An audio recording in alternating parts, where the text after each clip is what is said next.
am so happy to transport us all this evening to Madrid and to hand it over to Raquel to take us through the beautiful paintings of the newly reopened museum. Mm-hmm. Thank you very much, Rachel. Should we start now? It's okay? Okay, thank you. Thank you for your confirmation. So welcome to everybody to this tour we're going to do through the rooms of the Thyssen-Bornemisza collection. As Rachel said, this is for contemplate the landscape through art, and it's one of most inspiring initiatives. How can we visit the museums again, just walking through the landscape through art? So Thyssen-Bornemisza collection, we can contemplate the landscape through art, and it's one of the inspiring initiatives to approach nature from painting. So after so long time without visiting museums, we want to propose you what a better proposal than to look out to its secrets, symbols, and its creation as a unique genre in painting, the landscape. We are going to visit from the 16th century, when it was used as background for creating beauty and harmony, until the 19th century, that will be the favorite subject for dreaming about Arcadia, and the perfect subject to study the light, the colors, and will be also the best way to get a very contemporary expression in the historical avant-gardes. So here we are in the third room of the Thyssen-Bornemisza collection. It's dedicated to the Venetian school, and we can see these two paintings about Luigi Bernardini at our left and Giovanni Bellini at our right. Both are very significant and important artists from the Venetian Renaissance. We can see how they compose these religious themes using a triangular structure for the figures, but inviting us to go inside of the painting and going through this wonderful landscape. Those are made with the fluency, modulate, and very smoothness color, and also very clear lighting. This Bellini, this one we have here, he will create the atmosphere inside of the painting. So we can see very well how this painting invites us to have a very quiet religious meditations. So here we have one of the functions of landscape in painting, to invite us and to convey this virtuous expression of the faces and religious themes in common with the landscape. If we go and we watch this wonderful painting about Vittorio Carpaccio, one of the best painters in the Venetian school, we can see how this will be one of the first full figure in the painting. Here we have this young knight, and we can see how Vittorio Carpaccio is going to use the landscape with a double sense. I mean, with the sense of a moral allegoric and with a dualistic conception. Here we have the fight between the good and evil. We have the autumn face spring. We have the old city face a new city. And we have the childhood of this young knight. So it represents the way of this young knight that we suppose is in common with the moral Christ values. I mean, we're talking about, for example, how this animal, they're mean, with this small letter that say, it's better to die than to get dirty, is talking about how this young knight is going to defend all the virtuosism and moral values. So that's why we have this landscape that is full of significance. It's nothing arbitrary. We have, for example, the chamomile. The chamomile represents how Romans consider a benevolent plant, and because a symbol of salvation and resurrection. We have also the gladiolus or iris. The iris, what the goddess who guides the souls to the underworld. And if we can see the form of the leaves are similar to a sword, so it represents the pain of the Virgin with the death of Christ. Here we have the Azucena. Azucena is totally white and represents the purity and innocence of the soul, of the spirit. It always goes with the Virgin. We can see almost this oak. This is oak that represents a spiritual strength, passion, unshakable faith, and resistance to adversity. So all these values are very well represented in this June night. Also, we have the violets. The violets with this kind of leaves that going down represents humility. So the nature is telling us how this unite must be in the real life and how must be follow moral values and behaviors. So if we go now to the 17th century, we can find how the Dutch artists are going to develop a new genre of painting. We are talking about the landscape, marines, and how they are going to depict just this term in the painting. Let's see with more details this wonderful picture that is made by Ruysdael. Jacob Ruysdael is an early painter, and his maturity is absolutely gorgeous because only with 20 years old he will depict this beautiful view of Naarden. We have to say that Naarden is a very special place for him.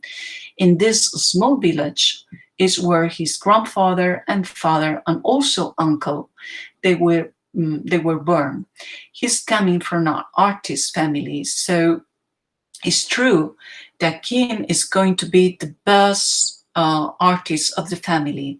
And look how wonderful is this landscape, because we have to say that for Dutch painting, for this artist was very important now to demonstrate the country where they live. We have to think about Holland, how it's going to be absolutely independent from the Spanish influence. It's going to be the first European republic, and they feel very proud about the country. So represents view of the cities or landscape is going to be a new genre, inspired by the Netherlands masters. We have to say that Netherlands masters, they invent their countryside. I mean, they invent the landscape. But now, for the Dutch artists, for them, it's very important to have the nature like a source of knowledge. So look, the wonderful representation of the atmosphere. How can we understand this cloudy atmosphere, also the storm, but also how are those parts that we can see the light and shadows, this contrast in a very cloudy day. So Ruysdael is making a new study about this natural scenario and transport the reality of the sensation, the atmospherical sensations. There's nothing allegorical, there's nothing that is invented, it's all real. So he invites us to go through this way and to enjoy of this beautiful countryside of the Netherlands. Let's see how will be the landscape for mythological landscapes. We're talking about Tiepolo, one of the best Italian artists during the 18th century. Tiepolo had the ability to invent his own compositions, even when he's interpreting this mythological theme. We are talking about the death of Hephaestus. Hephaestus and Apollo, they were in love, and they were playing with this throw the pack. But you can see how we cannot see any discs. We can see just the palacorda. The palacorda, a kind of tennis, it was one of the most fashionable games in this time. So Tiepolo is making, that interpretation from mythological theme, that contemporary way. It said, the interpretation of this myth by Giovanni Andrea dell'Anguillara, he was an Italian writer, that say how they were playing, they were the most making show of, how strong they were. So Apollo threw out so strong it is that felt death Hyacinthus, but look the poetical way, how is the body almost nude, how he showed this red cheek, how is coming Cupido, the love god, and how Apollo is impressed about the death of Hyacinthus. He could not permit to die to this wonderful young and beautiful young man. So he will create the Hyacinthus flowers coming from the blood. That's what say the meat. But Tiepolo prefers to put just the motif of his death, that this was the palacorda, this racket, this modern tennis, just near to the Hyacinthus flowers to understand what happened in the moment that Hyacinthus died. If we see the rest of the composition, we can find this classical architecture, and we have Pan God. Pan God is laughing about what is happening between Apollo and Hyacinthus, because it was not permitted the love between a human, Hyacinthus, and a god.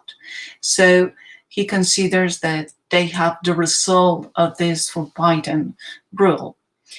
It's wonderful how Tiepolo demonstrates, this inventivity and this creativity and this way to represent these mythological themes, because you can see how theatralic is, the representation of this wonderful flower that calls Hyacinthus because this myth.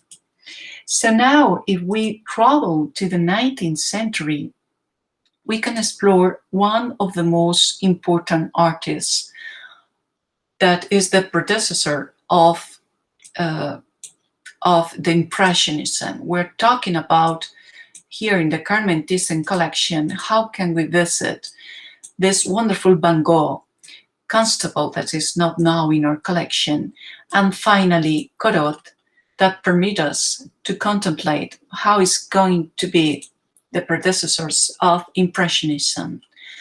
Corot is going to be one of the first artists who is going to be almost every day in Fontainebleau. Fontainebleau is the forest near Paris where all the artists are going to study the landscape.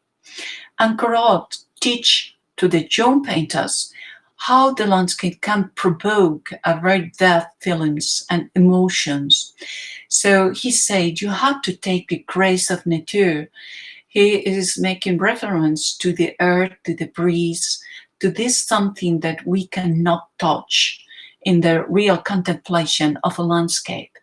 So that ephemeral moment for Corot is captivating by this women that he put on the landscape to get a fixed point, to get a focus where we watch and look into her and focus our sight to her, we can explore the beautiful sensations that nature offers to us. So this is a very romantical way to contemplate the landscape.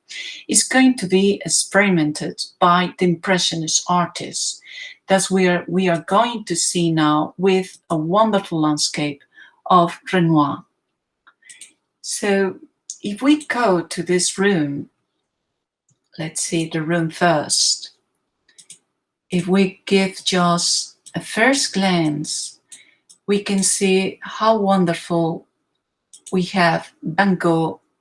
We have also Pissarro, the first Impressionist painter. We have Monet. Oh, sorry. Let me manage. How we can see also Pissarro, Monet, Olas Pissarro. Here are three wonderful Van Goghs, but we are going to focus directly on Renoir. Here we have this special painting, and we say it's very special because Renoir, when he started to depict, it was near to Pissarro, and Pissarro is teaching to Renoir how to capture the impression of light in painting. So for that, they have to manage a very quickly brushstroke, a very directly observation of the nature, and capturing in this irregular brushstroke very directly with pure colors, because they don't have the time to mix the colors or to mix that one, that they have the practice to attend how is the light on that countryside and how this poetical moment is captured by Renoir. And we are not in a landscape, we are not in a garden, we are just watching through the windows of his new studio in Montmartre, how he captures this just, like a sketch, a wonderful part of a small green part of Montmartre neighborhood. So we can see how there was this woman walking with the umbrella, a man maybe taking a flower, and how wonderful Renoir makes the texture of the flowers, the colorated green, and how captures this part of the nature in a very quickly and impressionism way. That's why they call impressionists, because they don't fix, and they don't capture like finishing any kind of drawing or form. They're just capturing the impressions of the light, how it transforms in color. So that's the new style that provokes, that erupted in the almost last years of the 19th century. Let's see how Van Gogh is going to share with Impressionists this formula to capture the color, and how is him, and we have in the collection one of the most important paintings that is made at the end of his life, at the end of the last 6 months of his life. So here we have Les Besenotes. This painting is made in Auvers-sur-Oise. It's a near village to Paris, and it is a moment where Van Gogh enjoy in a very euphorical, anemic state. So if we see Van Gogh's painting, we can see how he expressed the fields, how he will also draw in the houses and trees in a very expressive way, just giving the brushstroke directly on the canvas without rectifying any color directly from the tube. Also, he's going to explore the expressionist possibilities of the painting. He will not rectify anything or give middle tones. He goes directly through the canvas because he said, I want to feel through my fingers how is the green feel, and I try to transport this sensation, this feeling I have through my brush. So look how wonderful material and expressive brushstroke he's going to apply to this wonderful landscape, because we know that the end of these 6 months that he had a wonderful and incredible painting production, he will suicide. So here we have Van Gogh's errands, because this is going to be so important for the next avant-garde. But let's see if this example of impressionist artists like Van Gogh that superb the Impressionism and create his own style. So thank you so much for your attention. I hope this could be a way to discover the landscape through all these centuries, to go from the 16th, like a background of peace, and how it develops his own way. Thank you very much.